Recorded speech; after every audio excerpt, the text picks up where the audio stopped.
nouvelles de ça. Je pense que c'est ça qui les garde aussi alertes pour vous suivre. Et donc, c'est pour ça que je voulais comme m'engager là-dedans pour parler de comment on peut vraiment développer encore plus cet engagement de notre auditoire, de notre communauté à la radio.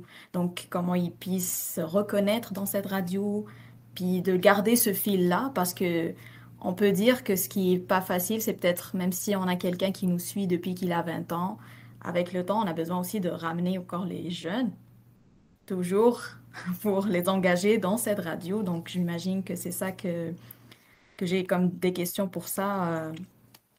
Si quelqu'un peut se prononcer sur ça, est-ce que Cathy, tu as une petite idée sur comment engager plus la communauté en ce moment? Pour l'engagement, en fait, ce que je pense, puis c'est encore une fois là avec l'expérience que j'ai, puis de ce que j'ai observé, c'est que si on veut avoir un engagement de notre communauté, en tant que radio communautaire, il faut s'engager dans notre communauté. Si on n'est pas sur le terrain, si on ne va pas couvrir les ouvertures de magasins, si on ne couvre pas les AGA, si on fait pas tu sais, si on n'est pas présent pour notre communauté, que ce soit les commerces, les organisations ou peu importe les organismes communautaires, ben pourquoi eux nous écouteraient? Pourquoi eux écouteraient la radio communautaire de leur milieu si cette radio-là n'est pas présente là? C'est la même chose que la radio, ben, pour être engagée dans son milieu aussi, c'est d'avoir les commerces locaux, d'avoir nos petits magasins, d'aller les chercher, de créer une radio qui est locale.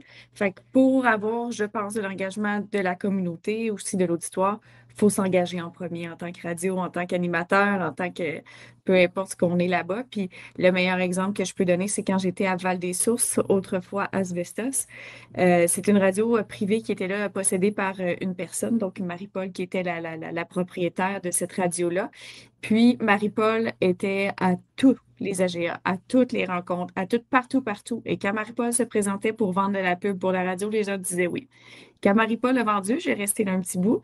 Puis, on était moins présents. Je pouvais pas être partout. Les autres animateurs le faisaient pas. La direction le faisait pas. Donc, la radio est devenue moins présente dans le milieu. Ça a été beaucoup plus difficile d'acheter de la pub, de vendre la publicité par la suite. Puis maintenant, quand tu te promènes à Asbestos, il n'y a plus personne qui écoute CGIN dans les commerces locaux. C'est des radios métro, c'est les radios sur Internet, c'est autre chose. Avant, en 2016, partout, CGIN était partout dans les commerces locaux. Maintenant, ils sont plus nulle part. Une bonne leçon, quoi. Ça Ben, nous moi, aide. je suis quand même je suis quand même assez fier, assez satisfait, si on veut, de l'engagement communautaire de nos radios. Puis je dirais que si certaines d'entre elles, nonobstant le fait qu'elles ont des revenus quand même assez famélique là, dans certains cas. Il y a des radios qui vivent avec pas grand-chose puis qui opèrent avec des budgets vraiment, vraiment restreints puis de petites équipes. Je pense que pour plusieurs d'entre elles, c'est que justement, elles ont continué à connecter un peu avec le monde de leur communauté puis à se faire voir dans certains événements, se présenter dans les chambres de commerce ou encore dans les festivals, dans les expositions agricoles ou quoi que ce soit du genre. Parce que si elle s'était contentée de faire comme juste ce que les grosses stations de radio, par exemple, dans les gros marchés comme Montréal, Québec et compagnie ont fait en se cantonnant dans les médias sociaux pour rejoindre la masse, pour rejoindre l'auditeur. Si ces petites radios-là s'étaient contentées juste de faire des plateformes numériques et n'avaient pas continué à être bien ancrées dans leur milieu, je pense qu'il y en a plusieurs qui seraient fermées aujourd'hui. Puis j'explique justement le fait que plusieurs d'entre elles sont encore en opération aujourd'hui du fait que les gens continuent de les voir, les gens savent qu'il y a encore une radio qui est là dans le milieu, puis qu'ils font pas juste des publications Facebook et Instagram, mais ils font justement des sorties, des remotes, ils sont là pour faire des émissions en direct, ils vont de temps en temps avec le studio mobile de la station faire le plein à la station-service, puis là, les gens voient, tu sais, c'est toutes des affaires qui font que tu continues de montrer que tu existes. Puis, des fois, c'est pas grand-chose, là. Des fois, c'est pas grand-chose. Mais c'est ça. C'est la différence entre vivre puis juste comme survivre, là. C'est vraiment bien imagé, ça, c'est vrai, Simon. Puis est-ce que de votre côté, comment ça se passe de ça, Pierre? Comment vous gardez cet engagement de cette communauté-là que vous visez, là? D'être d'être une radio où le seuil entre les gens qui écoutent et les gens qui font la radio est vraiment facile à franchir. Que ça soit vraiment facile pour les gens de se rendre compte qu'en fait, ils peuvent non seulement écouter Radio Panique, mais aussi venir faire Radio Panique. Et donc, on essaye d'avoir le plus possible d'émissions collectives dans lesquelles il reste de la place pour des espèces de cartes blanches, vraiment des espaces d'accueil. Et ça fonctionne assez bien, en fait.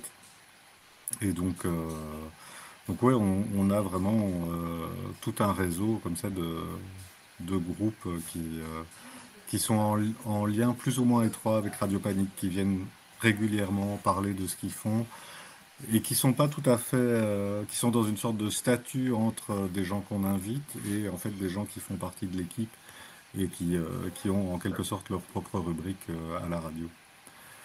Et par contre, oui, voilà, c'est comme si ce profil de gens qui étaient prêts à s'engager, à faire 1 heure chaque semaine, était devenu une sorte de rareté. Et donc voilà, c'est un peu ça l'évolution à ce niveau-là. Sinon, je sais pas très bien quoi rajouter de plus là-dessus. Je pense que c'était un gros morceau, cela, de toute façon, avoir des gens qui viennent, qui veulent vraiment participer à la radio, mais en même temps, vraiment se sentir chez soi. C'est ça le but d'une radio, comme pour nous, on dit une radio communautaire, c'est exactement ça. Si tu as quelque chose à adresser, tu vas là-bas, et puis tu as cette liberté de parler, de t'exprimer. Et en même temps, je pense que grâce à votre radio, là, comme vous le faites avec des groupes, ils se rencontrent, puis ils forment d'autres groupes, et c'est comme ça que ça bouge. Je pense que c'est quelque chose de très intéressant, une belle vision.